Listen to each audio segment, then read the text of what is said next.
Kellie, welcome to Real Pod. Thank you. I'm so happy to have you here. Oh, likewise. I feel like I've been blown away at everything that you do. It's so incredible. It's so badass. What you're doing and paving the way and being, one of the first 100 women in space is incredible. Thank you. So congratulations. I so appreciate it. Yeah. It's been the honor of a lifetime. Wow. I can't wait to hear all about it. I feel like it is athletic in a sense. Like I'm a former college athlete, played sports my whole life. And I feel like what you had to do, there's mental prep, there's physical prep, there's emotional prep for like what is almost like a game day, right? Absolutely. It is like a Super Bowl moment. I mean, for me especially, I fly on same day science missions. And so we go up, we conduct our research, operate our experiments, and come back to Earth.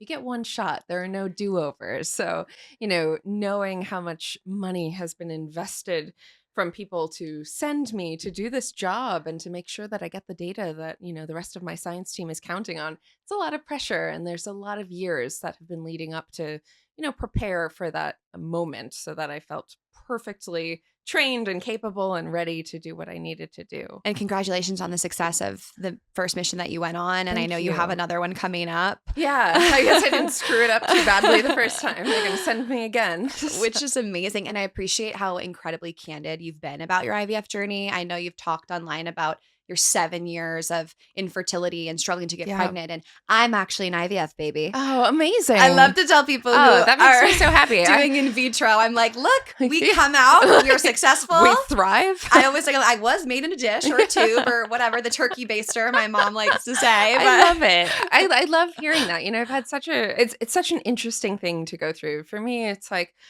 IVF on my side, I just felt like it was giving me insight into a process that would have otherwise just been invisible to me in my own body. So getting to watch every step of the way and to see, the potential for life to be created in that way was just so amazing. And I have so much respect for the female body, the human body, science and modern science. And it is very nice to see thriving IVF babies. Yeah, no, literally. So how old is your daughter? She is 7. And how was conceiving your first child? Difficult. So I was actually already talking to an IVF clinic when we discovered we were pregnant with my daughter Delta. We were starting with IUI before IVF. And right before we started, I found out that I was pregnant. And it was the most incredible surprise. We were thinking that there was really going to be a long journey, and there had been already, but I was expecting to go through with IUI at that point. And so that was a wonderful surprise, but then followed 7 years of secondary infertility and a number of losses in between. So I've had 3 miscarriages and a chemical pregnancy as well. And so it's just been, just an emotionally challenging journey. And then this year was really the one where in January of 2024, so before this January, I gave myself until last summer to get pregnant naturally and try one more time. And my husband and I agreed that if it didn't happen naturally, we were going to pursue IVF. I knew that my second spaceflight assignment was about to be announced. I knew that that would be early 2026 for a timeline. And I knew that, fall of last year was really going to be my last chance to try, after which I'd need to wait until after 2026. So my version of girl math was very much figuring out what is the last possible month that I can conceive and what is the last possible due date. And that ended up being September, all my calculations. That's the last possible due date. And sure enough, I did not get pregnant naturally. So we went through with the plan with IVF. I'm so grateful for women these days and anyone having a child who is really open about the process, because I think like even looking back at my mom suffered miscarriages as well. And that's why she did IVF with me. People just weren't talking about how like difficult the experience was, how grueling it is, how emotional it is. And thankfully to social media and for people like you who can hop on and be candid and then validate the experiences of women who get pregnant and then lose that child, it's like you feel very alone. Absolutely. And I think it still is such a taboo topic. I think, there on the internet, especially as you know, you're just subject to so many different opinions from so many people that you didn't want to hear from. But I do think that being able to put it out there and being able to talk about it so openly and transparently is something that helped me. I personally found value in it, therapeutic value. I mean, I almost wish I had conducted a study on it, because I feel like my cortisol levels benefited from receiving so much support from women who understood and were sympathetic and empathetic through what I was going through. And to be able to shine a light on it. I mean, some of the comments that I really do try not to let them bother me, but some of them, cut kind of deep, what, like, at what point do you just, accept this isn't meant for you? Things like that. Or it's just like, kind of have to force yourself to sit on that for a while. And then I always come back with, well, you know what else wasn't meant for me was, going to space and, Yeah. all of these other things, I make those things meant for me. And so I I'm so grateful to have been able to, have this platform to share this with so many women. And I also benefited so much from having the support through those low times. I mean, that was my like personal Reddit board in my own comments. It was like, okay, I just had one single healthy embryo. What do I do? This is devastating. And then to be met with so much reassurance of like hope stories from women who also only had one, or from, adults who were the only one Mhm. healthy embryo, to your point earlier. So that was just really meaningful and helpful. Yeah. What has how did the miscarriages take a toll on your mental health or affect your mental health? I'm curious if you had struggled with that prior or if this was something that was one of the more obviously difficult things you've had to experience. Yeah. I'd say for me, I had a second trimester miscarriage in the middle of them. The other ones were early in the first trimester. Still really disappointing when you're trying to conceive and hoping to have a baby, to have that, horrible disappointment and devastation. But the second trimester miscarriage really threw me for a loop because I thought I was out of the woods. I mean, I was full, okay, name is picked out. I've announced this. I've shared this. This is happening. The life is planned mentally and Mhm. physically. And that was very distressing and depressing and difficult to kind of just mentally recover from. And I think there was something, as a kind of textbook perfectionist mentally, it's like, what is wrong with my body? Like, why can I not do what is so natural for so many women to do? Like, what is wrong? And then the other, like, data fiend in me not being able to get a clear diagnosis of like, why is this happening? Like, tell me what I can change or optimize or fix, or what can we do differently? And to not have an answer to that was so frustrating. And I think that's still very frustrating to me. Like, I don't feel like we are in the place that we should be with our understanding of women's reproductive health in Yeah. 2025. Like, I'm still not giving us a gold star, Definitely not. If for where anything, we we're are. going back in time, Yeah, unfortunately. exactly. In so many ways. But I think, yeah, that was the other dimension of it. It was just like, uh, not having an answer was the thing that exacerbated the frustration and the pain of the emotional side. And that did help me kind of embrace the IVF journey, because that provided me a lot of data. It provided me a lot of insight into what's happening. And sure enough, after that entire egg retrieval and seeing how many, genetically unhealthy embryos I had that would not be compatible with life or compatible with a pregnancy, that were sure to result in miscarriage or not even implant successfully in the first place, that showed me, and I just spared myself, nearly 12 cycles of, just pain Yeah. and waiting and frustration and sadness. What have been the biggest things you've learned about the IVF journey? Because I feel like the women who go through that process are like the money, the time, the injections, the doctor's appointments, like i- people I think don't really process how much work and effort needs to come from a family who wants to do that. Yeah, it was like a full-time job. I mean, it was shocking how often I was in that clinic. I just like, hello again every morning. And I'm really grateful for them. As soon as I'm hoping to graduate from my IVF clinic next week. And as soon as I do, and I'm not there so frequently, I plan to give them the biggest public shout out in the world, because I'm so grateful for, the care that they took of me and my journey. But it was shocking to, go through such an emotionally, physically, financially draining experience all at once. The emotional side is, pretty much to be expected, but I will say the like physical emotional part, where the injection of these hormones, my god, like my body just did not react well to having so many extra hormones injected prior to the egg retrieval, and then prior to the transfer. And so it's everything. It's weight gain, it's bloating, it's like the physical pain of the shot, the Menopur shot, which is just like it stings, and doing that daily, and kind of then the blood draws, which are like, nothing at that point compared to the rest. But it is a very involved, invasive physical process. I like to remind people online that sort of, have opinions that I couldn't disagree more with about IVF, that this is a club no one wants to be a part of. No one is going into the IVF journey thinking like, oh yeah, this is the easy route for This is the me. route I Like this, wanted. yeah, Yeah. no one wants to be in that clinic. No one wants to be going through this. No one wants to be injecting, that medication into their body. Um, and then I will say the one thing I really took away from it is how little of a real understanding I had had prior to that of my own body. I mean, it's kind of embarrassing to admit, but as a 35-year-old woman, I'm about to turn 36 next week.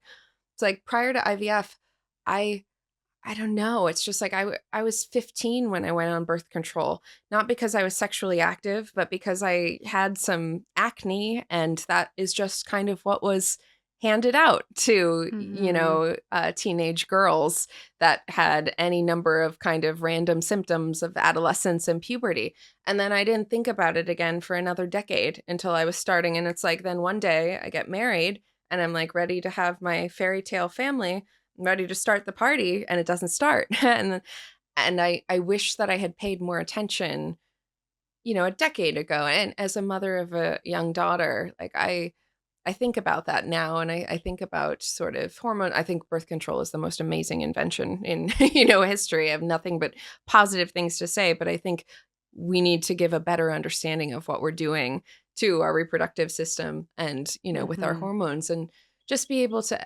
I wish I had had more education about that, because now, when I was very conscious of what I was injecting every single day into my body during IVF, it just made me think and realize how little I know, and how sort of, accepting I had been for the last, decade plus, over, yeah, okay, I guess this is what I should do for my body, without really kind of understanding what is underneath my own cycle, which makes it impossible to treat and optimize if you don't actually know what your cycle looks like naturally. Yeah, I, like many others probably listening to your story, had a very similar experience. 14, got on the pill, wasn't Yeah. sexually active, was on it for 10 years, then finally was like, "Wait, why am I on this? And what would happen if I got off of it?" And then, so fortunately I'm going through that all now, but yeah, I encourage everyone to like ask more questions. Be Yeah. sure. Don't let someone convince you to do some things. Get a second opinion, right? You said something earlier that stuck out to me because I am the same. You said textbook perfectionist. Yeah. And that is something that I've realized about myself the past like year and a half, 2 years. And I don't know about you, but sometimes I'm like, you know, in my own mind, I'm like, oh, boo hoo. Like, you like things to be perfect and it's made you successful. And like, who cares? Like, I like make Right. myself feel bad about it. But then I do think about the ways it almost has like an intense like kind of chokehold on like all aspects of my life, and how like if something isn't to my plan or how I wanted it, it's like very difficult for my brain. Like I feel like I feel dysregulated when like, and I've had to learn how to like cope and work through that and recognize like I'm having fight or flight to a deliverable or like Right. an email. Like it's like it doesn't match the weight of this thing, but the mind can be like so powerful. So I'd love to hear about your perfectionism. Yeah, I mean, you nailed it. It's like that TikTok trend where it's like, unfortunately, my brain doesn't recognize the difference between, A bear running yeah, at me or a exactly. loud arena. Right, or an email that I didn't expect. Yeah. So for me, it's a mixture of, I've always been really mission driven, and my version of sort of perfectionism is just holding myself to an incredibly high bar when I feel like I'm capable of something, or I feel like I should be capable of something. And then if I can't figure out why I can't break through that barrier, it's very frustrating. And IVF was, like that for me. It was just like butting my head against the wall and not being able to figure out, like, why can I not, my entire life, the formula has been, if you work hard at something and you work even harder at it, your odds of success will improve, you know, and you can like force the outcome to be more positive if you just throw more blood, sweat, and tears at it. And then you get confronted. And that's worked for me a lot of times. Like, I think, you know, in my career, I've learned that you can kind of design the reputation that you want to have just by putting in the work to make those adjectives true. You know, you can pick how you want to be perceived. And if you put in the actions to back them up, like that will work. And then IVF was just, there wasn't more that I could do. There wasn't a better job that I could do. There wasn't more work I could put into it to have a better outcome. And so that really rocked me because I no longer had a formula that applied for why it wasn't working. And when you're talking about these adjectives, do you mean like hard worker, like show up early, leave late, do extra, or what do you mean? Yeah. Well, I think it depends. Like if you, every job I've ever had, I made a list of, you know, going into it, how do I want my colleagues to perceive me? And sometimes it was like, you know, incredible attention to detail.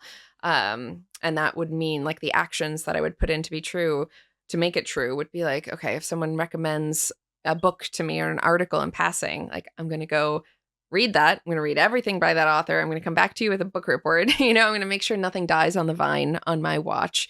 And so whatever those adjectives were, I wanted to be, in college, I worked coat check at the Explorers Club, which was an amazing scientific organization in New York City that I loved. And I wanted to be the best person at coat check. And so, you know, I wanted to be remembered in that, even in that role, as someone who had really strong attention to detail. And I sort of made a system so that I could memorize faces and names and coats and get them really organized and be able to just be excellent and throw 110% at that. And so, yeah, I think that's what I mean with sort of whatever the qualities are that I've wanted to be perceived as or that I admired in others. Mm-hmm. I just tried to figure out what are the behaviors that make those things true and let me, you know, build the muscle to do more of those. That's badass and super inspiring. It reminds me of James Clear in his book Atomic Habits will say like, what would someone uh, who reads books, what would their actions be? They would have a book on their bedside table. They would have a reading light. Like, you know, Right. he's saying like act like the version of yourself you want to be. It reminds me of that. And I do think it is something that obviously has led to your success. And I've had moments too where I'm like, if someone comes to speak at my class in college, I went up and I shook every hand and I got every Yeah. email and I sent a follow-up. And it's the reason why I have an amazing network today. However, I'm curious if you struggle with this. I don't know how to turn it off. Yeah. So Oh, yeah. when I get, like, if we talk about your perception thing, like I, of course, have like, I want to be thorough. I want to be attentive. I want to be great in a work setting. But then when I'm like hanging out with people, I'm like, do they think I am all of these things? Like it creeps in and I'm suddenly like, how do I be me without this like goal of how I'm supposed to act? Yeah. I think I've definitely had sort of like peaks and valleys with that experience in my career. I feel really grateful that the point I'm at right now is sort of, I don't want to say comfortable in a sort of, you know, I'm settled and not reaching for more or complacent. I think it's more of a like I feel at peace with who I am at this point in my career and this was my dream. It's like, it's sort of, for me, it was always about having this North Star of like what I wanted to be a part of. And it wasn't even that I wanted to just fly to space myself. For me, it was really, I wanted to be a part of opening up access to space for the next generation of scientists. And so I just wanted to work on every angle of that goal. And so the perception and the sort of, you know, throwing myself at every job that, you know, gave me a little bit of a foot in the door was a means towards that end. And I feel like now that I've been able to, you know, float through that door. Now the next goal is holding it open for others. And so I do feel like I have a little bit of relief, I would say, maybe from that sentiment, but I know exactly what you feel and what you mean because Yeah. I've been there and I don't know how I got out of it. So I have nothing to offer in No. terms of, you know. I mean, I feel like honestly, it's something that comes with age. Yeah, I Even- think it might be. Yeah, I'm going to be 28 in April, but I feel like my husband just turned 30. But I think as the years as the years go on, and time Yeah. is so powerful. One of my favorite quotes is like, "This too shall pass." Yeah. I think time, it you really never know how you're going to feel even tomorrow if you sleep on something. And I think when you exhaust something for so long, like for me as someone who really cares about how I'm perceived. Yeah. I think it just has to take years and years of caring about it and not being able Yes. to control it and realizing it's a waste of energy to then start to feel empowered to like be perceived negatively if that's It's the such a good case. point. It's like it is like exposure therapy over and over, and I do think you're right that it comes with age and the exhaustion, of kind of going through that cycle of caring so much, realizing it's out of your control. Like I like the Mel Robbins "let them" Yeah. theory, and I felt like that put words to something that just internally has resonated with me for a long Mhm. time. But I will say now entering my late 30s, like it's amazing how little I care about things that I agonized over a decade ago. Like Yeah. I even now I'm like I'm up 15 pounds. I'm like sitting here with this like carefully think blanket, which is like against my point because I'm like actively making sure I'm perceived not with this big pooch. But in all honesty, I'm like after IVF, I'm up 15 pounds from all of these hormones and crazy things. And it's just like yeah, I'm so grateful to be in that place and little things like that that would have like really kind of rocked me and be like, I don't know what I'm going to wear today. I don't even want to go. Yeah. Things like that are just not important or being online and Yeah. dealing with and now I'm just like, oh, I can just block people. Yeah. It's that easy. Yeah.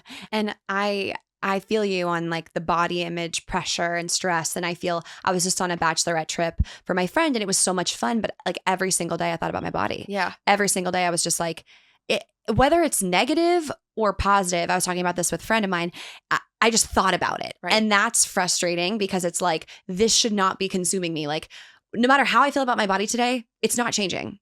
This is how it is. And also, if I eat 5,000 calories today, it will look the same tomorrow. Yeah. Like, so how do I like accept this and just stop overthinking like about my image? And it's a lot. And, obviously you now have this gift inside of you. And it's like, Yeah. if when you were trying to get pregnant, someone said you could get pregnant, but you'll gain 15 pounds, you'd say, fucking give me 20. Yeah, give Put me it- 100. I'll be pregnant. Yeah, exactly. It's so true. And I think also for me, being the mom of a daughter has helped me interrogate so many of those impulses in myself, and I hear you on the body noise. It's like I had so much of that in my 20s. I gain and lose weight like the wind blows. I mean, I really have like I've had the ups and downs and everywhere in between. And especially after having my daughter, and then now with the hormones again. But now seeing her and she's 7 and it's amazing how early sort of consciousness starts. Not about weight necessarily, thankfully, but about how clothes fit and about her body and about just like, how Mhm. she perceives herself and how she wants others to perceive her. And I just, it makes my heart, it just gives me a little lump in my throat sometimes when I think about like, oh my goodness, in a few years, she is going to be going through the same thing. It's like a tale as old as time Yeah. of adolescence. And I just want so badly to protect her from that. And I think, it's like put your own oxygen mask on first. It's like I gotta walk the walk in my own house and my own life if I have any chance of like creating a good framework for her. Right. Because I think daughters do. You look at your moms, you look at the Yeah. women in your life, and you see how do they handle it? How do they approach it? And it can either be really inspirational or it can pave the way for something that's not as healthy down the line. It brings like this other point that makes me think about like what I want to give to my daughter and something that I think got me through so much. And it is just this sort of mindset that I think has carried me so far. And it's like, I don't know. I would sum it up as like a contradiction of humility and confidence with all things. It's like not the ego of course it'll be me. Like, of course I deserve this. But it's also this quiet confidence of like, okay, but if I work hard enough for long enough, why not me? And I like being able to kind of carry that, like, why not me? Like the whole, oh, what if we fail? Okay, but what if we don't? Like that, I think has carried me through so much personally and professionally. Mhm. I love that. I feel like that's been something similarly that I feel like has guided me. It's almost like confidence without entitlement, Yeah, yeah. And I do think that it's good the way that, especially for women, people are encouraging them to like own their shit and you should do blah blah. All that's super important, but then also there is like, regardless of your gender, like being a cocky or entitled human being. I don't know. I've always Yeah, felt like there is a difference there. I feel like, totally. I agree completely. It's and people notice it. And I think, it's so funny because when you think about like big, bold, audacious dreams and you think about people who reach the other side of those, I think it is a kind of really delicate cocktail of humility and confidence. If you overpour on confidence and ego, you'll never get there because, you won't be able to mentally recover the first or the second time you fail. Like you just won't be able to get back up from that ego bruise. And then similarly, if you underpour on confidence, you will never even put yourself in the ring in the first place. Like you'll be so afraid to fail that you won't even try. And so getting it just right, like there is something to that. I really believe. And I think it's sort of a form of mental resilience. hmm I love that. And I feel like I agree wholeheartedly. Something else I was curious about is, obviously, I know you've been candid and your husband is hilarious when he gets into videos and is like, I was watching the one the other day and people were like, is your husband in the picture? And he's like, very much. He just doesn't literally want a picture taken of It is him. the single biggest myth that I have to debunk. It's like I get tagged in so many things that are Yeah, so sweet, but they're like, I love this single mom. And I'm like, ooh, I, I'm not. this is my husband, Yeah. but yeah. My question though is, I think it is awesome that your husband has a boundary, let's call it, and you Yeah, respect it and you kill it on social, and that's not what he wants. And I think whether people are influencers or content creators or not, all the time, my husband's a football analyst. He's gone 14 weekends in the fall. Like sure. that's a big sacrifice, but I want him to succeed. How do you advise people who are in relationships when something's really important to another person and it's a part of their everyday and it's not going to be the same for the partner? How did you guys have those conversations? Because I have heard of people being like, you know, upset that their partner won't be in videos or Yeah. whatnot. I mean, yeah, I do feel like your choice of partner is like the single biggest, most consequential career decision that you can make. And for me, I feel really grateful that I was able to find my match of someone who wants me to pursue my full potential just as much as I want that for myself. And it's a give and take, when you have such a big passion for me, it's always been space. That's just always been my North Star and my dream. And I think like it's just not realistic to when you have something you love so much, there's no such thing as being able to have a balanced relationship with it. Whether it's a person or a passion, like there's just no such thing as a balanced relationship with something you love so much. And I think, like to be loved is to be seen, like that quote. It's like I felt like my husband saw me even when we were dating. I felt like he understood me. He understood my drive, he understood my dreams, he understood the sort of vision that I had for my life personally and professionally. And we were on the same page. I think we both really wanted a family one day, but we both really wanted to, experience the fullness of life in, multiple ways. And then I think it's like seasons of life too. This last decade in my house has been very Kelly centric, and I'm aware of it. And, I'm aware of how much sacrifice has been made, from my husband, from my daughter, just to sort of like orient around where I needed to be and what I needed to be doing. And even from my mom, from, our support system. And I like to, always remind people that not every season of life is the same. Like, people ask, what's next for you after my next space flight? And the honest answer is, I don't know. I may want to focus so much more at home on my family and make sure that my husband, gets to have his career dreams take front seat and, make sure that he has the support to go after his full potential there the same way that I've had, my ability to do that. So I think it's just a compromise. I think that's great. Sounds like you guys are able to communicate without ego, respect where each other's coming from, and really support each other's lives, careers, dreams. Yeah. Um, And I think the other part is like it's not needing to understand the why. Like for me, the social media, like the videos, the joy, like I see the joy it brings people. I think it's so fun. I don't necessarily understand, his aversion to it, but I also, like, can recognize that that doesn't matter. Like, I don't need to understand it in order to respect it. Yeah. And so it's like, I think that has probably been the thing that spared us from a lot of, like, bickering that comes from a place of, like, just not Mhm. understanding of, like, okay, but why? Like, why won't you be in this video? Why won't you? Like, I recognized kind of early on, like, okay, I feel differently. I don't quite understand what you don't like so much about being online, but I respect it. I love that quote. I don't understand it, but I can respect it.